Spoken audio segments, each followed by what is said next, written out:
Hey, Martin here. Every year me and my lovely girlfriend go to Greece. This time I'd like to take you to Astypalea, the westernmost Dodecanese island, meaning Old City, lies southwest of Kos and southeast of Amorgos.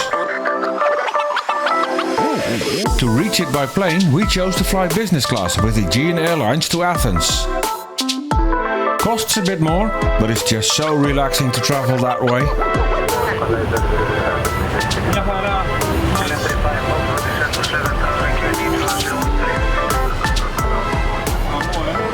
A view like this doesn't happen every time we fly. I took my GoPro with me and asked if the pilot could film the landing in Athens. He declined, but invited me instead to join them in the cockpit to film some myself.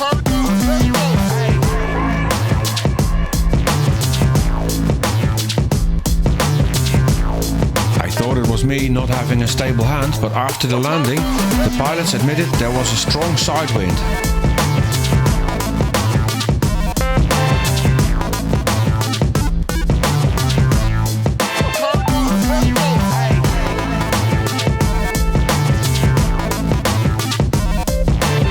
Welcome to Eleftherios Venizelos Airport.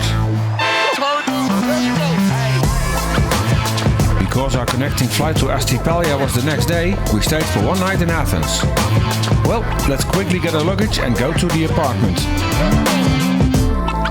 The place the two of us normally stay at is big enough to host a whole football team. This time I made a mistake and we got a slightly smaller room with a little kinky bathroom, but still with a large video screen. Anyway, off to get some food in the neighborhood before watching a movie.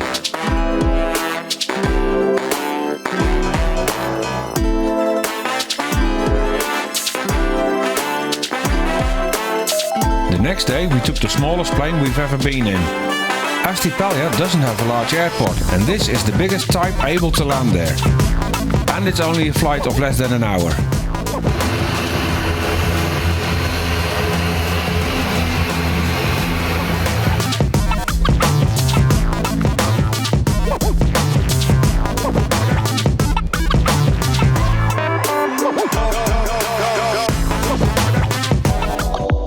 Things in Greece are always a little different as what you would expect in another European country.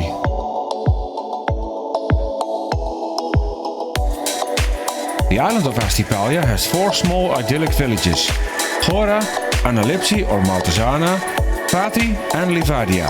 We stayed in Chora, which is the main town of Astypalea.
Ladies and gentlemen, Chora.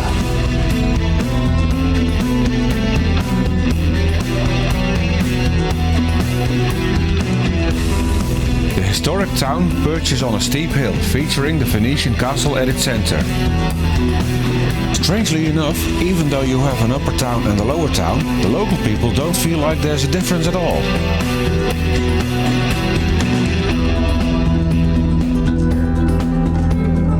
Navigating through a labyrinth of narrow roads, footpaths and numerous stairs amidst the houses, it's the only way to reach the castle. If you rely on Google Maps, well, be prepared for some disappointment.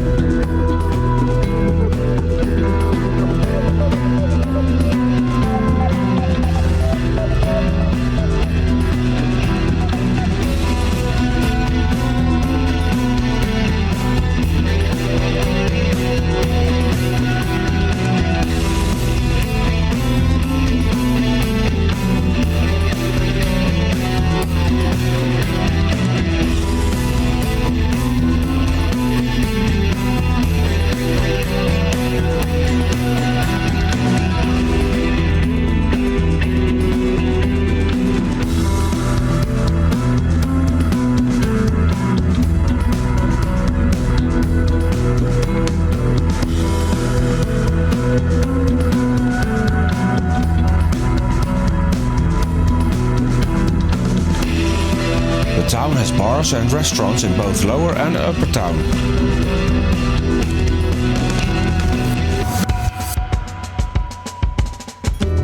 Right, our apartment. The hotel sits on a cliff beneath the castle's entrance. Studios Kalindra is carved in the castle's shadow, seamlessly integrated at the edge of the charming village. It effortlessly blends with the traditional architecture and decoration of the surroundings. The room itself was a spacious and bright maisonette apartment on 2 levels with light colors and had everything we needed. For taller people like myself, the ceiling could become a bit of a challenge, getting in and out of the bed.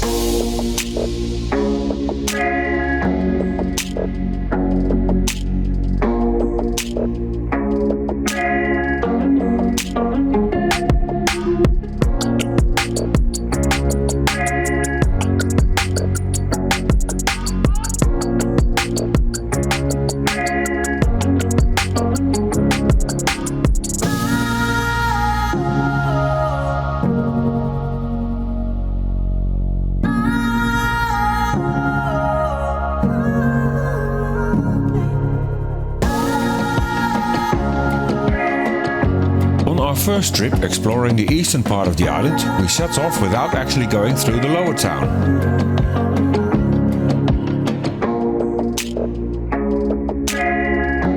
The road appeared to go round it as if the town itself was built in a small valley.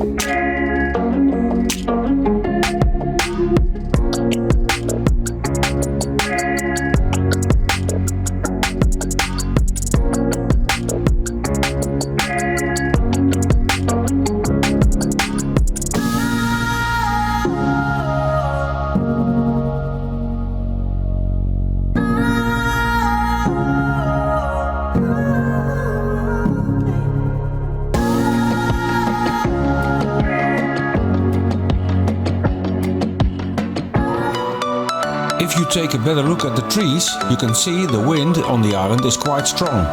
A bit disappointing if you want to fly around with a drone, but it keeps the temperature between 25 and 29 degrees in the summer.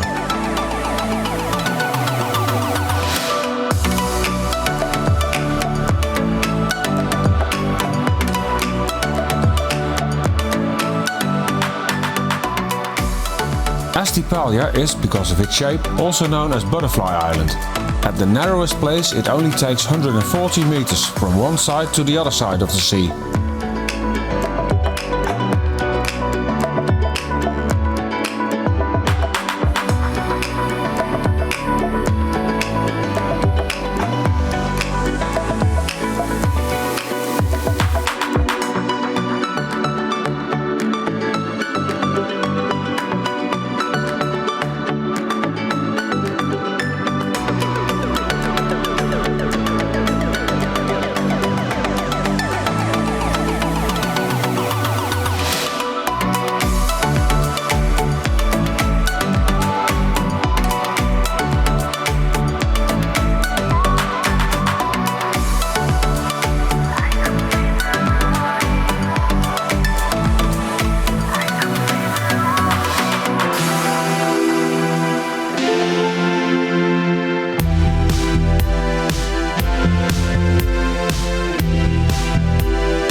While still at home planning our holiday, we discovered the presence of several shipwrecks around the island.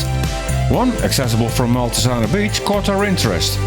As we began our search, we realized it was even closer than anticipated.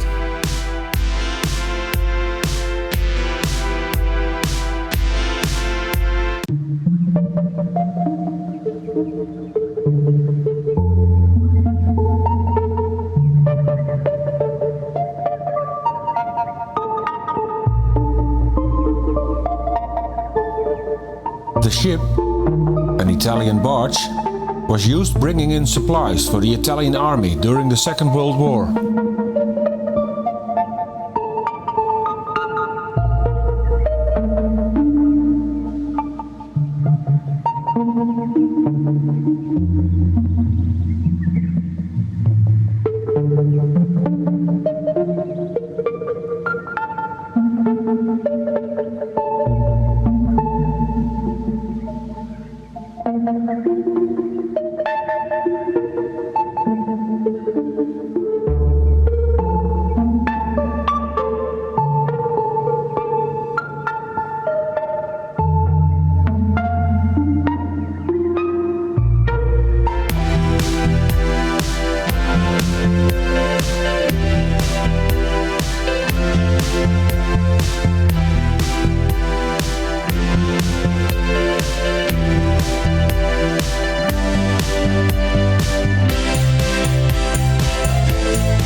Besides the shipwreck, the beach is also nice to hang out, even when the winds are still quite strong.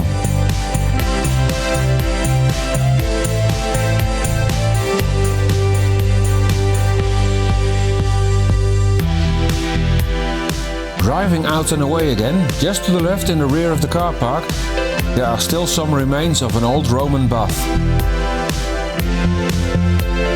All preserved like all the Greek do.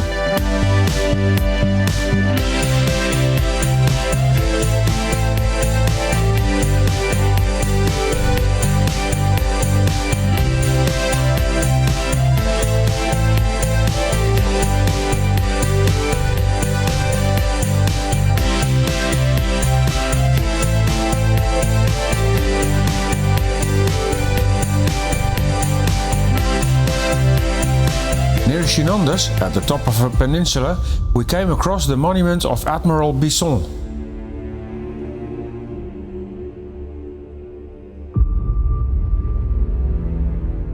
Admiral Bisson was a leader in the 18th century battle against pirates.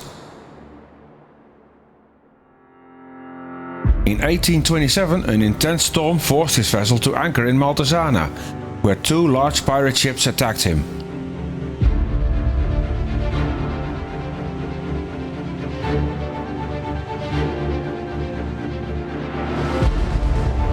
Fighting against them for hours and realizing he would not be able to beat them, in a last effort not to fall under them, he ignited the ship's stored gunpowder and blew himself up with the ship.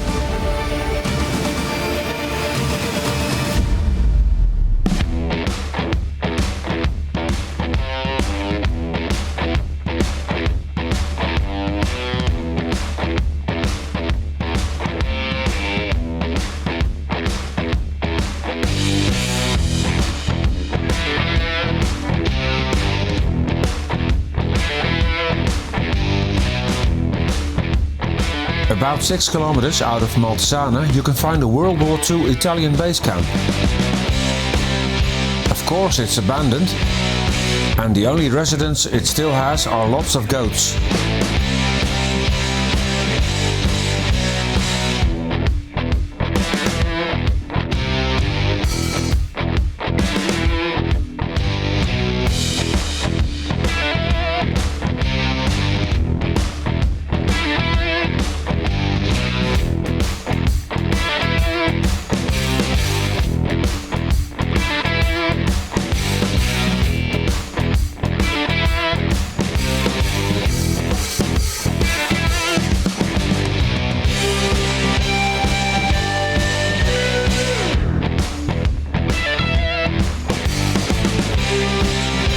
Most of them ran away as soon as we came close.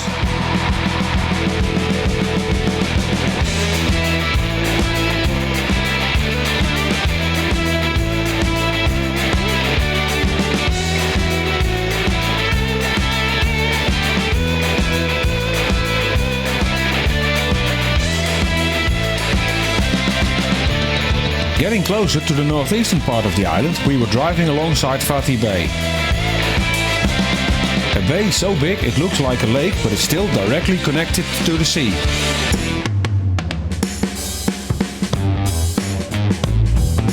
Before actually arriving in the town of Mesafati, we saw a building with a large tower or chimney.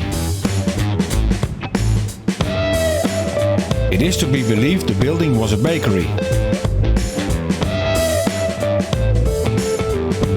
But if somebody said it was a crematorium, I'd believe it too.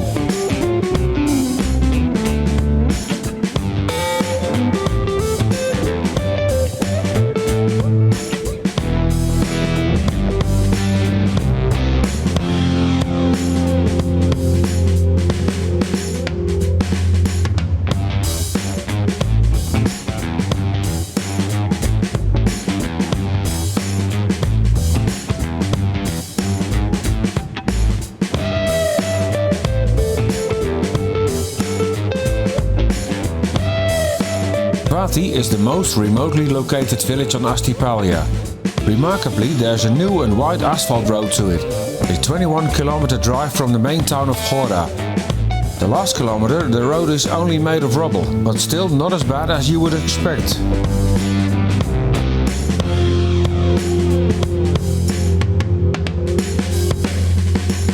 To be honest, Fatih doesn't have much. There's a fish taverna, where you can enjoy the local and Greek food in an almost surreal tranquility, and that's about everything. When we were there, everything was closed.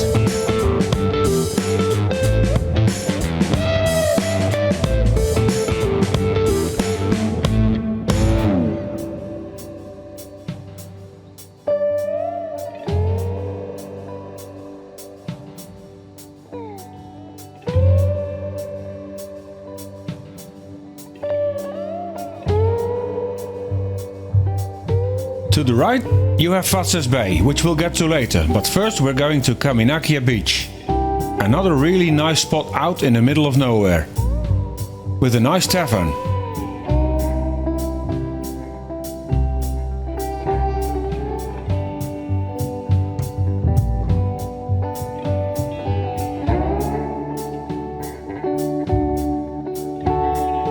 Who has plenty of grenades from World War II in the garden. Going further than just the main towns means driving over mainly dirt roads. Most of them are quite good and are from similar quality as this one. But they do get smaller, a lot smaller. At times we actually thought we were entering some private farm road, but they turned out to be the main road. If the sea wouldn't be there, you might even think sometimes that you're in some kind of Western movie scene.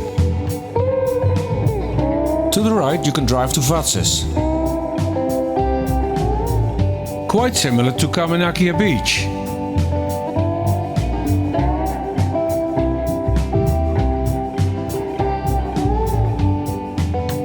But this beach is also really nice to go snorkeling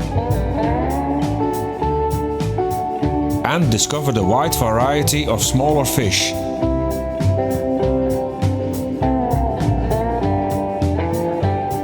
Most of what you see here was less than a meter deep.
Something you must add to your bucket list when you're on Astypalja is to take a boat trip. We actually got ourselves on this fancy yacht, who only took a maximum of 12 passengers. The trip took us to Kutsumiti Beach, Kunupi Island and Red Rock, a small gap in the rocks on the island of Astypalja.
Okay, a fair warning. You can join one of the guys of the cruise for a short swim into a cave and then swim out of it into the main sea again.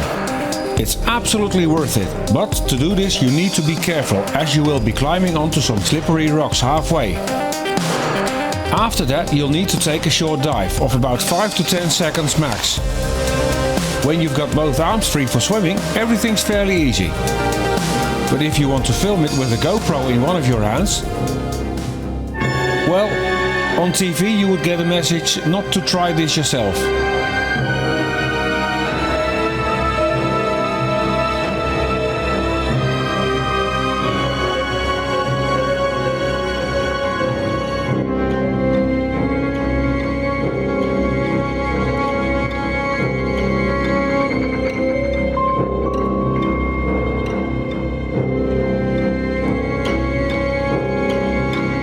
Seriously, don't try this if you're physically not able to use both arms, as I got smashed into the rocks. And yes, that hurt.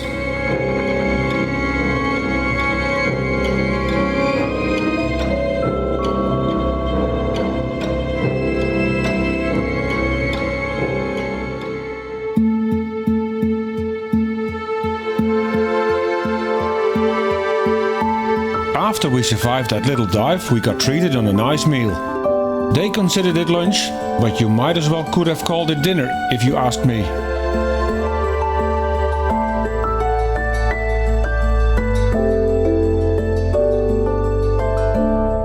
So far I've only seen tuna out of a tin can. Here they're alive and well, swimming in the sea.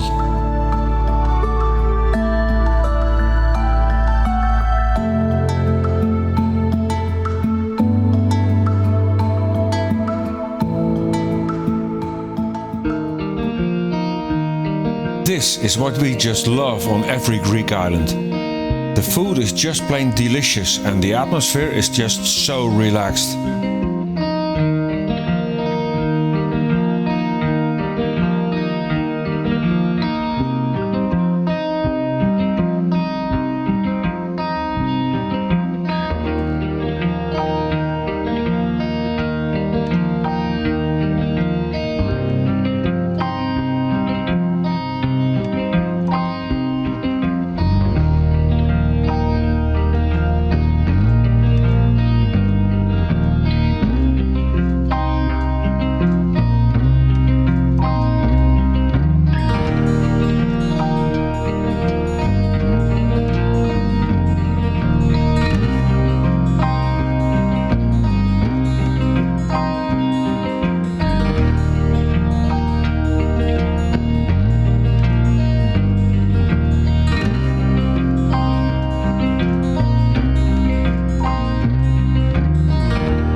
made friends with various cats who are all well taken care of.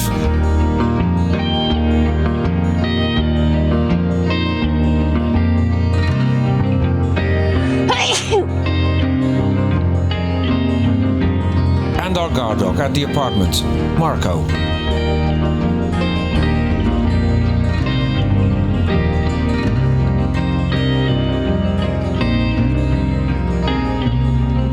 Yep, only two drawbacks about the island. First, even though the glasses were cool, you can hardly find any good cocktail. And secondly, those roads in Chora. They are just too much if you'd like to walk to the harbor and back up again. And around the castle is just one big labyrinth. But besides that, we had a great time on Astypalja.